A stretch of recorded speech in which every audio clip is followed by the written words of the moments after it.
नमस्कार। त्रेता के पूर्व का संधिकाल था, जब सत्य युग की शांति ढल चुकी थी और त्रेता युग का उदय हो रहा था। वह कालखंड था जब धर्म की चादर पर अधर्म के धब्बे साफ साफ दिखने लगे थे, जब वेदों की वाणी दबने लगी थी, जब यज्ञ की अग्नि पर तलवारें हंस रही थी, जब न्याय सो रहा था और अन्याय सिंहासन पर बैठा था, तब एक संकल्प जगा था। ना वह राजा था, ना साधु, ना मुकुट, ना आसन, ना कोई राज्य, ना कोई प्रजा, फिर भी सम्राटों के सम्राट। ना क्रोध पर काबू, ना प्रेम में उलझाव, फिर भी तपस्या में महायोगी, जिन्होंने रक्त की नदी बहाई पर मन में रखा सागर सा शांति का धैर्य, जिन्होंने मां का वध किया पर पिता की आज्ञा में परम आज्ञाकारी। वह ब्राह्मण कुल में जन्मे क्षत्रिय आत्मा थे। वह सृजन भी थे, वह संहार भी थे। वह भगवान परशुराम थे, काल से भी पहले के काल। यह कथा है उस अवतारी की जिनका जन्म नहीं हुआ, जिन्हें समय ने स्वयं बुलाया था। यह गाथा है महायोद्धा भगवान परशुराम की, जिनका काल कोई सीमित वर्ष नहीं बल्कि युगों का सेतु है। आइए चलते हैं भगवान परशुराम की अमर गाथा की तरफ। भगवान परशुराम, जिन्हें राम, रामभद्र और भार्गव राम भी कहा जाता है, हिंदू धर्म के एक महान ऋषि, योद्धा और भगवान विष्णु के छठे अवतार हैं। वे अक्षय तृतीया के दिन अवतरित हुए थे और उनका जीवन धर्म, संघर्ष और क्रोध के साथ साथ तपस्या से भरा हुआ है। भगवान परशुराम के पिता ऋषि जमदग्नि ऋषि ऋचिक के पुत्र थे, जो एक ब्राह्मण थे, और माता रेणुका एक चंद्रवंशीय क्षत्रिय राजा प्रसेनजीत की पुत्री थी। भगवान परशुराम अपने 5 भाइयों में सबसे छोटे थे। उस कालखंड में कार्तवीर्य अर्जुन नाम का एक चंद्रवंशीय क्षत्रिय था, जिसे सहस्त्रबाहु के नाम से भी जाना जाता था, जो माहिष्मती राज्य का शासक था। उसने भगवान दत्तात्रेय की तपस्या की। भगवान दत्तात्रेय ने तपस्या से प्रसन्न होकर इसे 1000 भुजाएं और युद्ध में किसी भी क्षत्रिय से ना हारने का वरदान दिया, जिससे उसने समस्त पृथ्वी पर अपना आधिपत्य स्थापित किया और रावण को भी बंदी बनाया था। इस शक्ति के मद में चूर होकर वह अत्याचारी बन गया और उसने ऋषियों, देवताओं और निर्दोष प्रजा पर अत्याचार करना शुरू कर दिया, जिससे तंग आकर ऋषि, मुनि और देवता ने भगवान विष्णु से सहायता मांगी।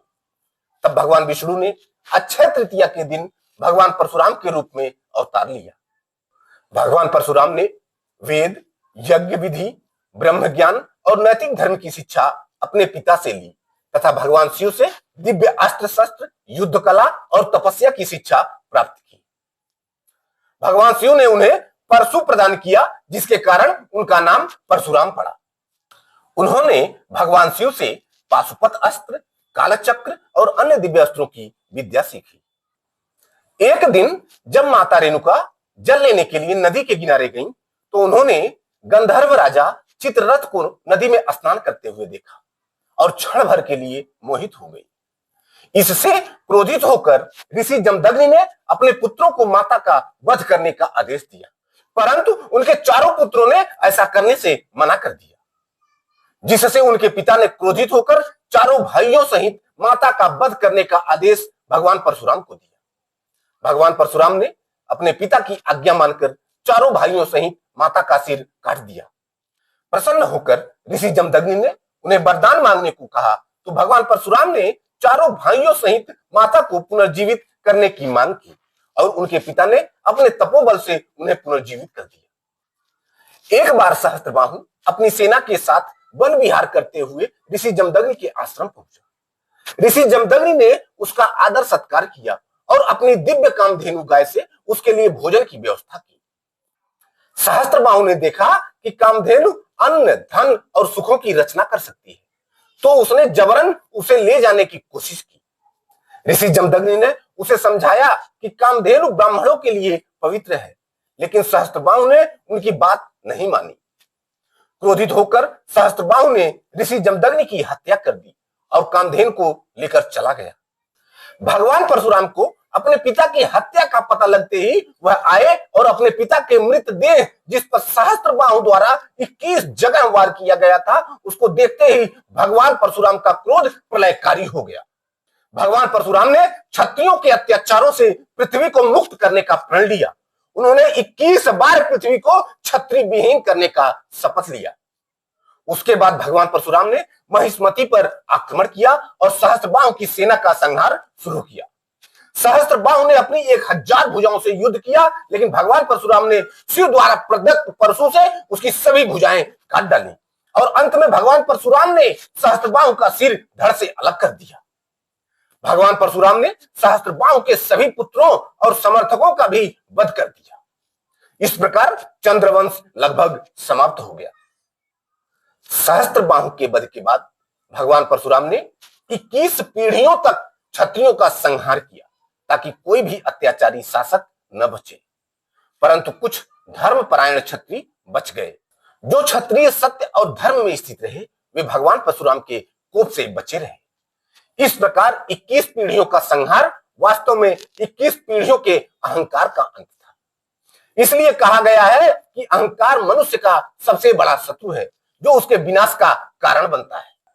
भगवान परशुराम तीर्थ यात्रा के नाम पर विभिन्न राज्यों में जाते और अत्याचारी क्षत्रियों का वध करते थे।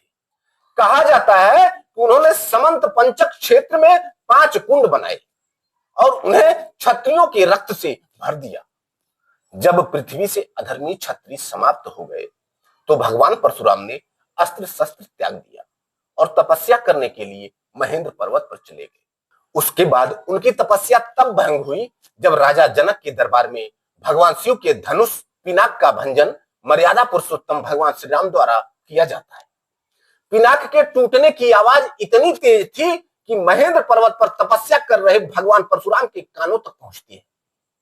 वह राजा जनक के दरबार में क्रोधित अवस्था में पहुंचते हैं, जिसका विस्तृत वर्णन मैं अगले अंक परशुराम लक्ष्मण संवाद को काव्य रूप में आपके सामने रखूंगा। उसके बाद भगवान परशुराम द्वापर युग के महान गुरु बने, जिन्होंने 3 प्रमुख योद्धाओं को शिक्षा दी, भीष्म पितामह, द्रोणाचार्य और कर्ण। कर्ण ने ब्राह्मण का भेष धारण कर भगवान परशुराम से शिक्षा ली। जब भगवान परशुराम को पता चला कि वह सूत पुत्र है तो उन्होंने कर्ण को श्राप दिया कि जब तुम्हें सबसे ज्यादा जरूरत होगी तुम अपनी विद्या भूल जाओगे। यही श्राप महाभारत युग में अर्जुन के सामने कर्ण की मृत्यु का कारण बना। भगवान परशुराम ने कलयुग के आगमन तक तपस्या करने का निर्णय लिया। वे महेंद्र पर्वत पर चले गए और चिरंजीवी रहे। कल्कि पुराण के अनुसार वे कल्कि अवतार के समय पुनः प्रकट होंगे और अधर्म का नाश करेंगे। भगवान परशुराम त्रेता युग और द्वापर युग दोनों में सक्रिय रहे, जो उन्हें अन्य अवतारों से विशिष्ट बनाता है। आज भी उन्हें चिरंजीवी माना जाता है, जो कल्कि अवतार के समय पुनः प्रकट होंगे। भगवान परशुराम की जय। आप सभी से विनम्र निवेदन है कि इस वीडियो को अधिक से अधिक लोगों तक पहुंचाएं, ताकि भगवान विष्णु के 6वें अवतार चिरंजीवी भगवान परशुराम जी के बारे में सभी को संपूर्ण और सही जानकारी प्राप्त हो सके। आइए हम सब मिलकर अपने सनातन धर्म के इस महान योद्धा ऋषि की महिमा को जन जन तक पहुंचाएं। यह सिर्फ एक वीडियो नहीं, यह हमारे ऋषि परंपरा का गौरव है। इसे फैलाना हमारा कर्तव्य है। भगवान परशुराम की जय।